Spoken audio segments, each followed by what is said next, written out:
ತನುವು ನಿನ್ನದು ಮನವು ನಿನ್ನದು, ತನುವು ನಿನ್ನದು ಮನವು ನಿನ್ನದು, ಎನ್ನ ಜೀವನ ಧನವು ನಿನ್ನದು. ನಾನು ನಿನ್ನವನೆಂಬ ಹೆಮ್ಮೆಯ ಋಣವು ಮಾತ್ರವೇ ನನ್ನದು. ತನು ನಿನ್ನದು ಮನವು ನಿನ್ನದು.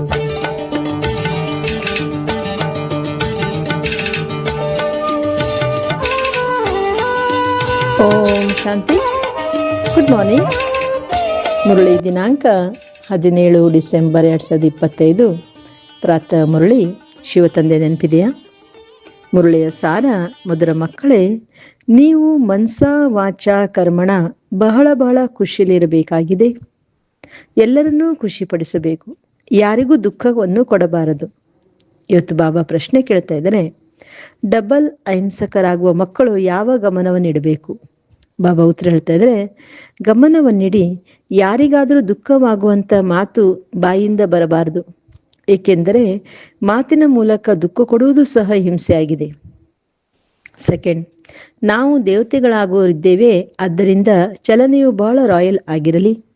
ಆಹಾರ ಪಾನೀಯಗಳು ಬಹಳ ಉತ್ತಮ ಮಟ್ಟದ್ದೂ ಅಲ್ಲ, ಕನಿಷ್ಠವೂ ಅಲ್ಲ, ಮಧ್ಯಮ ಸ್ಥಿತಿಯಲ್ಲಿರಲಿ.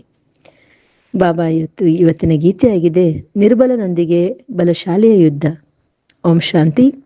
ಮಧುರಾತಿ ಮಧುರ ಅಗಲಿ ಹೋಗಿ ಮರಳಿ ಸಿಕ್ಕಿರುವ ಮಕ್ಕಳಿಗೆ ತಂದೆಯು ಪ್ರತಿನಿತ್ಯವೂ ಮೊಟ್ಟ ಮೊದಲಿಗೆ ತಿಳಿಸುತ್ತಾರೆ, ತಮ್ಮನ್ನು ಆತ್ಮ ಎಂದು ತಿಳಿದು ಕುಳಿತುಕೊಳ್ಳಿ ಮತ್ತು ತಂದೆಯನ್ನು ನೆನಪು ಮಾಡಿ. ಅಟೆನ್ಷನ್ ಪ್ಲೀಸ್ ಎಂದು ಹೇಳುತ್ತಾರಲ್ಲವೇ? ಅಂದಾಗ ತಂದೆಯು ತಿಳಿಸುತ್ತಾರೆ, ಮೊದಲನೇದಾಗಿ ತಂದೆಯ ಕಡೆ ಗಮನ ಕೊಡಿ. ತಂದೆಯು ಎಷ್ಟು ಮಧುರವಾಗಿದ್ದಾರೆ, ಅವರಿಗೆ ಪ್ರೀತಿಯ ಸಾಗರ, ಜ್ಞಾನ ಸಾಗರ ಎಂದು ಹೇಳಲಾಗುತ್ತದೆ. ಅಂದ ಮೇಲೆ ನೀವು ಪ್ರಿಯರಾಗಬೇಕು. ಮನ್ಸ ವಾಚ ಕರ್ಮಣ ಪ್ರತಿಯೊಂದು ಮಾತಿನಲ್ಲಿಯೂ ನಿಮಗೆ ಖುಷಿ ಇರಬೇಕಾಗಿದೆ. ಯಾರಿಗೂ ದುಃಖವನ್ನು ಕೊಡಬಾರದು. ತಂದೆಯೂ ಸಹ ಯಾರಿಗೂ ದುಃಖ ಕೊಡುವುದಿಲ್ಲ. ತಂದೆಯು ಬಂದಿರೋದೇ ಸುಖಿಯನ್ನಾಗಿ ಮಾಡಲು. ಆದ್ದರಿಂದ ನೀವು ಸಹ ಯಾರಿಗೂ ಯಾವುದೇ ಪ್ರಕಾರದ ದುಃಖ ಕೊಡಬಾರದು.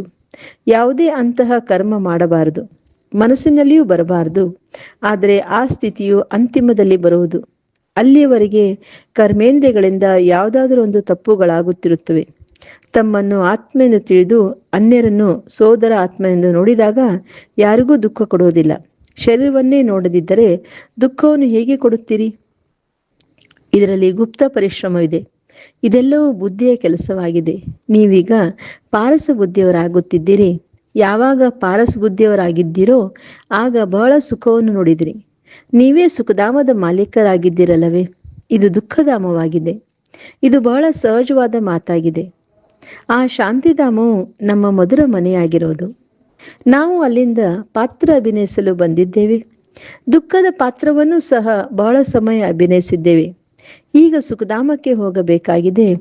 ಆದ್ದರಿಂದ ಪರಸ್ಪರ ತಮ್ಮನ್ನು ಆತ್ಮ ಎಂದು ತಿಳಿದು ಆತ್ಮನೊಂದಿಗೆ ಮಾತನಾಡುತ್ತಿದ್ದೇನೆ.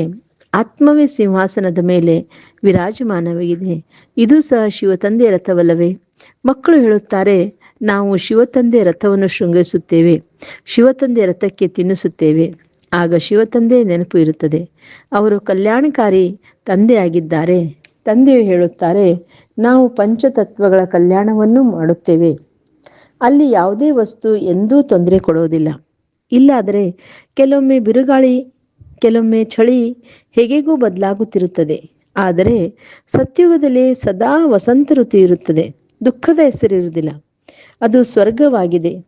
ತಂದೆಯು ನಿಮ್ಮನ್ನು ಅಂತಹ ಸ್ವರ್ಗದ ಮಾಲೀಕರನ್ನಾಗಿ ಮಾಡಲು ಬಂದಿದ್ದಾರೆ. ಸರ್ವಶ್ರೇಷ್ಠ ಭಗವಂತನಾಗಿದ್ದಾರೆ. ಸರ್ವಶ್ರೇಷ್ಠ ತಂದೆಯು ಸರ್ವಶ್ರೇಷ್ಠ ಶಿಕ್ಷಕನೂ ಆಗಿದ್ದಾರೆ. ಅಂದ ಮೇಲೆ ಅವಶ್ಯವಾಗಿ ಅವರು ಶ್ರೇಷ್ಠಾತಿ ಶ್ರೇಷ್ಠರನ್ನಾಗಿಯೇ ಮಾಡುತ್ತಾರಲ್ಲವೇ? ನೀವು ಈ ಲಕ್ಷ್ಮೀನಾರಾಯಣರಾಗಿದ್ದೀರಿ. ಇವೆಲ್ಲ ಮಾತುಗಳನ್ನು ಮರೆತು ಹೋಗಿದ್ದೀರಿ. ಇವನು ತಂದೆ ಬಂದು ತಿಳಿಸುತ್ತಾರೆ. ಋಷಿ ಮುನಿ ಮೊದಲಾದವರೊಂದಿಗೆ ನಾವು ರಚಯಿತ ಮತ್ತು ರಚನೆಯನ್ನು ತಿಳಿದುಕೊಂಡಿದ್ದೀರಾ ಎಂದು ಕೇಳಿದಾಗ ನಮಗೆ ಗೊತ್ತಿಲ್ಲ ಎಂದು ಹೇಳುತ್ತಿದ್ದರು. ಅವರ ಬಳಿಯೇ ಜ್ಞಾನವಿರಲಿಲ್ಲವೆಂದಾಗ ಮತ್ತೆ ಇದು ಪರಂಪರೆಯಿಂದ ನಡೆದು ಬರಲು ಹೇಗೆ ಸಾಧ್ಯ? ತಂದೆಯು ತಿಳಿಸುತ್ತಾರೆ, ನಾನು ಜ್ಞಾನವನ್ನು ಈಗಲೇ ಕೊಡುತ್ತೇನೆ. ಇದರಿಂದ ನಿಮ್ಮ ಸದ್ಗತಿಯಾಗುತ್ತದೆ ಎಂದರೆ ಮತ್ತೆ ಜ್ಞಾನದ ಅವಶ್ಯಕತೆ ಇಲ್ಲ, ದುರ್ಗತಿಯಾಗೋದೇ ಇಲ್ಲ. ಸತ್ಯುಗಕ್ಕೆ ಸದ್ಗತಿ ಎಂದು ಹೇಳಲಾಗುತ್ತದೆ.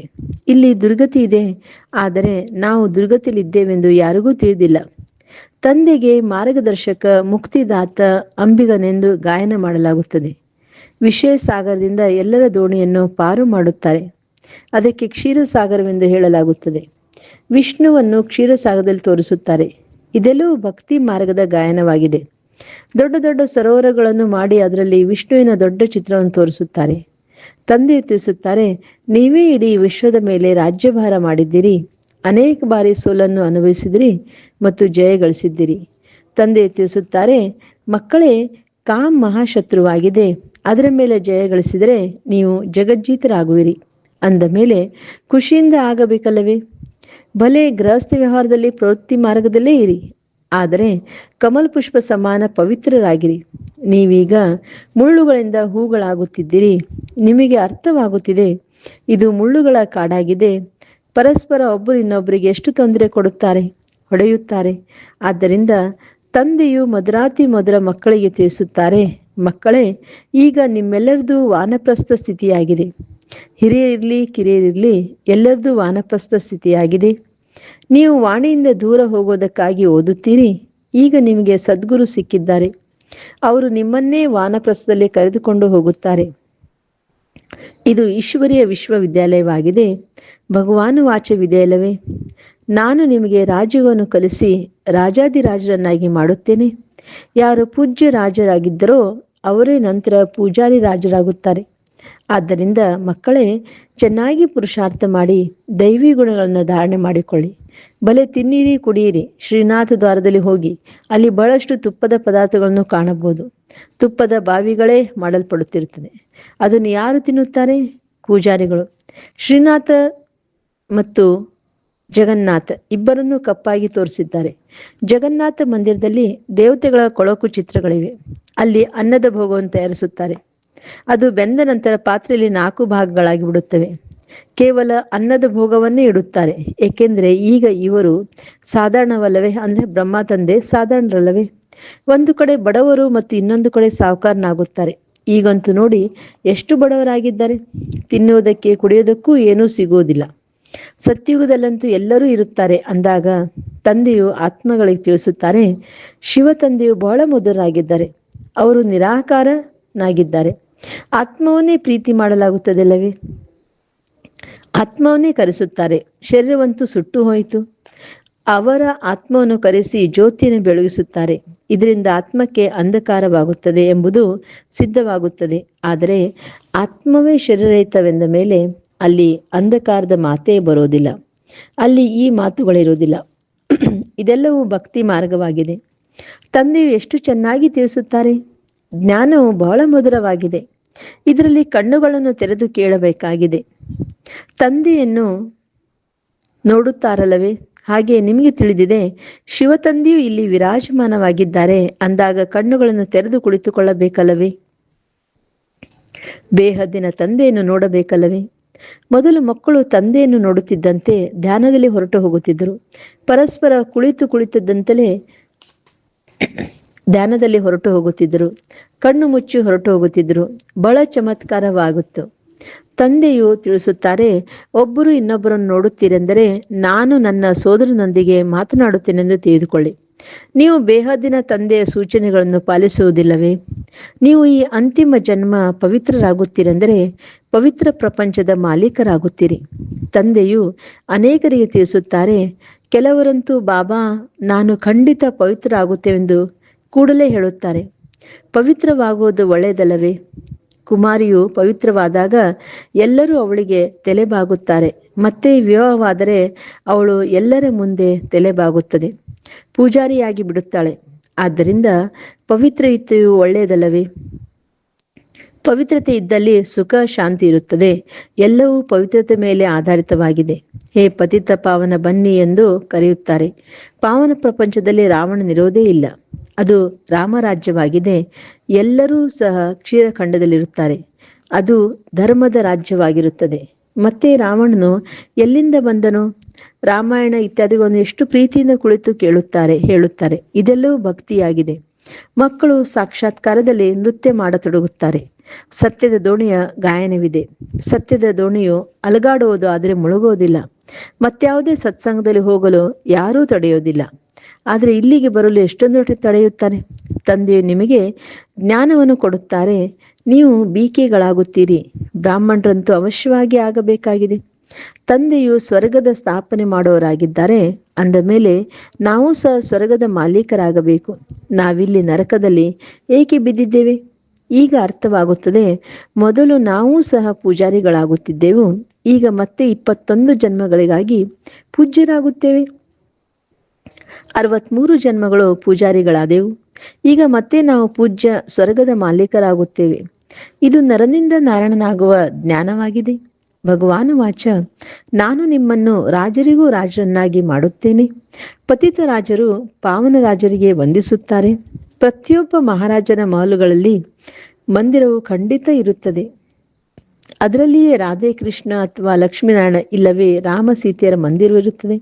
ಇತ್ತೀಚೆಗಂತೂ ಗಣೇಶ, ಹನುಮಂತ ಮೊದಲಾದವರ ಮಂದಿರಗಳನ್ನು ಕಟ್ಟಿಸುತ್ತಿರುತ್ತಾರೆ. ಭಕ್ತಿ ಮಾರ್ಗದಲ್ಲಿ ಎಷ್ಟೊಂದು ಅಂಧಶ್ರದ್ಧೆ ಇದೆ. ನೀವೀಗ ತಿಳಿದುಕೊಂಡಿದ್ದೀರಿ, ನಾವೇ ರಾಜ್ಯಭಾರ ಮಾಡಿದೆವು, ನಂತರ ವಾಮ ಮಾರ್ಗದಲ್ಲಿ ಇಳಿದೆವು. ಈಗ ತಂದೆಯು ತಿಳಿಸುತ್ತಾರೆ, ಮಕ್ಕಳೇ, ಇದು ನಿಮ್ಮದು ಅಂತಿಮ ಜನ್ಮವಾಗಿದೆ. ಮಧುರಾತಿ ಮಧುರ ಮಕ್ಕಳೇ, ಮೊದಲು ನೀವು ಸ್ವರ್ಗದಲ್ಲಿದ್ದಿರಿ, ನಂತರ ಇಳಿಯುತ್ತಾ ಇಳಿಯುತ್ತಾ ಈಗ ಬಹಳ ಕನಿಷ್ಠ ಮಟ್ಟದಲ್ಲಿದ್ದಿರಿ. ಮಕ್ಕಳು ಹೇಳುತ್ತೀರಿ, ನಾವು ಬಹಳ ಶ್ರೇಷ್ಠರಾಗಿದ್ದೆವು. ಈಗ ಪುನಃ ತಂದೆಯು ನಮ್ಮನ್ನು ಶ್ರೇಷ್ಠ ಮಟ್ಟಕ್ಕೆ ಏರಿಸುತ್ತಾರೆ. ನಾವು ಪ್ರತಿ 5000 ವರ್ಷಗಳ ನಂತರ ಓದುತ್ತಲೇ ಬರುತ್ತೇವೆ. ಇದಕ್ಕೆ ವಿಶ್ವದ ಇತಿಹಾಸ ಭೂಗೋಳದ ಪುನರಾವರ್ತನೆ ಎಂದು ಹೇಳಲಾಗುತ್ತದೆ. ತಂದೆ ತಿಳಿಸುತ್ತಾರೆ, ನಾನು ನೀವು ಮಕ್ಕಳನ್ನು ವಿಶ್ವದ ಮಾಲೀಕರನ್ನಾಗಿ ಮಾಡುತ್ತೇನೆ.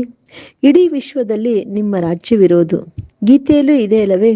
ಬಾಬಾ, ತಾವು ಇಂಥ ರಾಜ್ಯವನ್ನು ಕೊಡುತ್ತೀರಿ, ಯಾವುದನ್ನು ಯಾರೂ ಕಸಿದುಕೊಳ್ಳಲು ಸಾಧ್ಯವಿಲ್ಲ.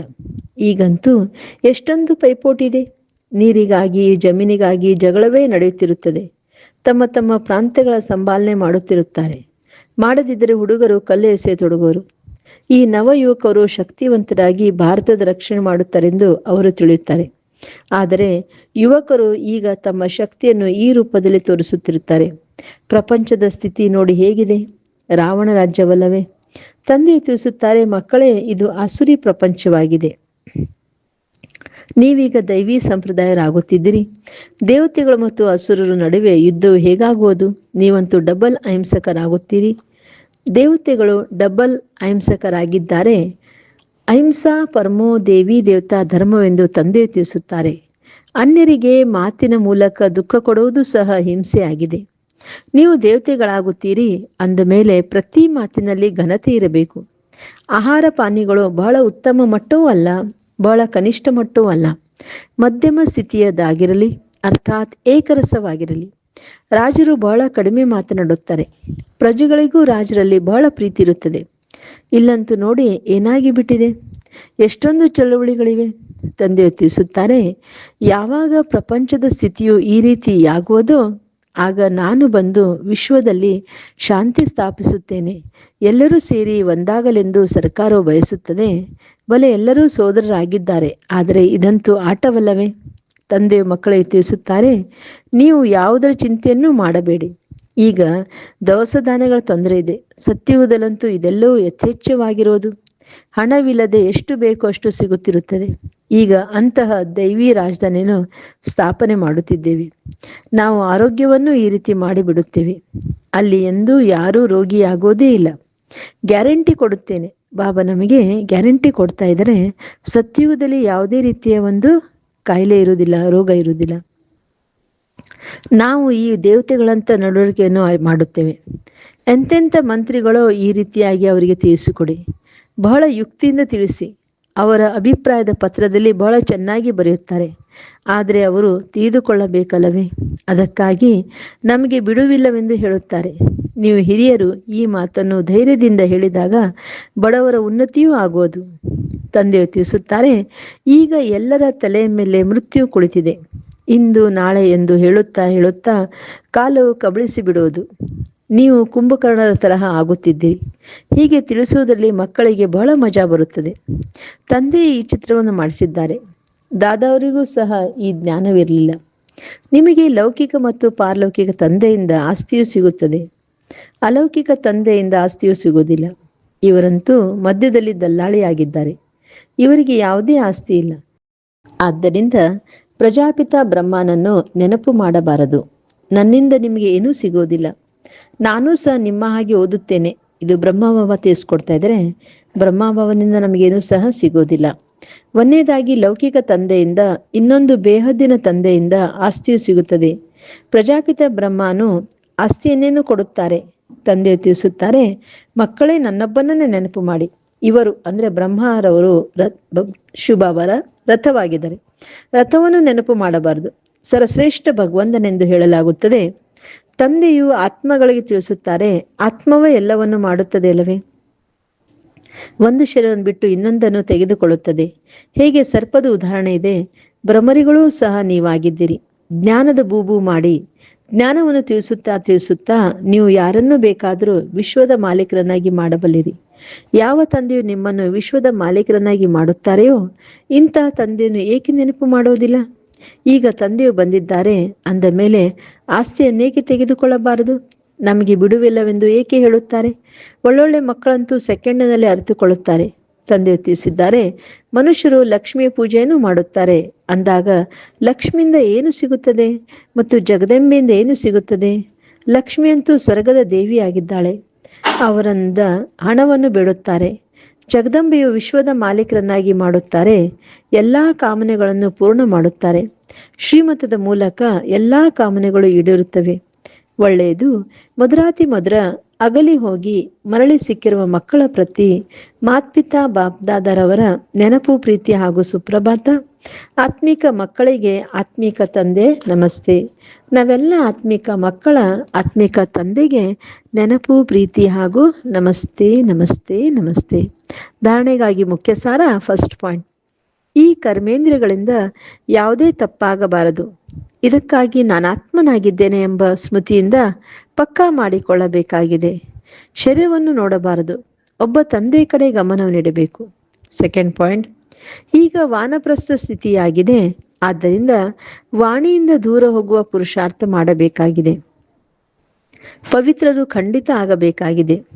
ಬುದ್ಧಿಯಲ್ಲಿರಲಿ, ಸತ್ಯದ ದೋಣಿಯು ಅಲುಗಾಡೋದೇ ಹೊರತು ಮುಳುಗೋದಿಲ್ಲ. ಆದ್ದರಿಂದ ವಿಘ್ನಗಳಿಗೆ ಹೆದರಬಾರದು. ಬಾಬಾ ಇವತ್ತು ವರದಾನ ಕೊಡ್ತಾ ಇದ್ದಾನೆ. ಡ್ರಾಮಾದ ಜ್ಞಾನದಿಂದ ಅಚಲ ಸ್ಥಿತಿಯನ್ನು ಮಾಡಿಕೊಳ್ಳುವಂತಹ ಪ್ರಕೃತಿ ಅಥವಾ ಮಾಯಾಜೀತ್ ಭವ. ಪ್ರಕೃತಿ ಅಥವಾ ಮಾಯೆ ಮುಖಾಂತರ ಎಂಥದೇ ಪೇಪರ್ ಬರಲಿ, ಆದರೆ ಸ್ವಲ್ಪವೂ ಸಹ ಹಲ್ಚಲ್ ಆಗಬಾರದು. ಇದು ಏನು, ಇದು ಏಕೆ, ಈ ಪ್ರಶ್ನೆ ಉತ್ಪನ್ನವಾದರೂ ಸ್ವಲ್ಪವಾದರೂ ಸಹ ಯಾವುದಾದ್ರೂ ಸಮಸ್ಯೆ ಯುದ್ಧ ಮಾಡೋದಾದರೆ ಫೇಲ್ ಆಗಿ ಬಿಡುವಿರಿ. ಆದ್ದರಿಂದ ಏನೇ ಆಗಲಿ, ಆದರೆ ಒಳಗಿನಿಂದ ಈ ಧ್ವನಿ ಬರಲಿ, ವಾಹ ಮಧುರ ಡ್ರಾಮಾ ವಾಹ. ಹಾಯ್ ಏನಾಯ್ತು, ಈ ಸಂಕಲ್ಪವೂ ಸಹ ಬರಬಾರದು. ಇಂತಹ ಸ್ಥಿತಿ ಇರಲಿ. ಯಾವುದೇ ಎಂಥದೇ ಸಂಕಲ್ಪದಲ್ಲಿಯೂ ಸಹ ಹಲ್ಚಲ್ ಆಗಬಾರದು. ಸದಾ ಅಚಲ ಅಡೋಲ ಸ್ಥಿತಿ ಇರಲಿ. ಆಗ ಪ್ರಕೃತಿಜೀತ್ ಅಥವಾ ಮಾಯಾಜೀತ್ನ ವರದಾನ ಪ್ರಾಪ್ತಿಯಾಗುವುದು. ಇವತ್ತಿನ ಸ್ಲೋಗನ್ ಆಗಿದೆ, ಖುಷಿಯ ಸಮಾಚಾರವನ್ನು ತಿಳಿಸಿ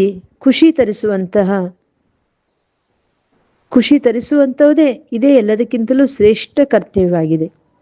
ಇವತ್ತಿನ ಅವ್ಯಕ್ತ ಸೂಚನೆ, ಈಗ ಸಂಪನ್ನ ಅಥವಾ ಕರ್ಮಾತೀತರಾಗೋದ್ರಲ್ಲಿ ತತ್ಪರರಾಗಿರಿ. ಮಹಾರಥಿಗಳ ಪುರುಷಾರ್ಥ ಈಗ ವಿಶೇಷ ಇದೇ ಅಭ್ಯಾಸದ್ದಾಗಿದೆ. ಈಗೀಗ ಕರ್ಮಯೋಗಿ, ಈಗೀಗ ಕರ್ಮಾತೀತ ಸ್ಟೇಜ್. ಹಳೆಯ ಪ್ರಪಂಚದಲ್ಲಿ, ಹಳೆಯ ಅಂತಿಮ ಶರೀರದಲ್ಲಿ ಯಾವುದೇ ಪ್ರಕಾರದ ವ್ಯಾಧಿ ತಮ್ಮ ಶ್ರೇಷ್ಠ ಸ್ಥಿತಿಯ ಏರುಪೇರಿನಲ್ಲಿ ತರಬೇಡಿ. ಸ್ವಚಿಂತನ, ಜ್ಞಾನ ಚಿಂತನ, ಶುಭಚಿಂತಕರಾಗುವ ಚಿಂತನೆಯೇ ನಡೆಯಲಿ. ಆಗ ಹೇಳಲಾಗುತ್ತದೆ ಕರ್ಮಾತೀತ ಸ್ಥಿತಿ. Okay. Om Shanti. Have a nice day. Take care.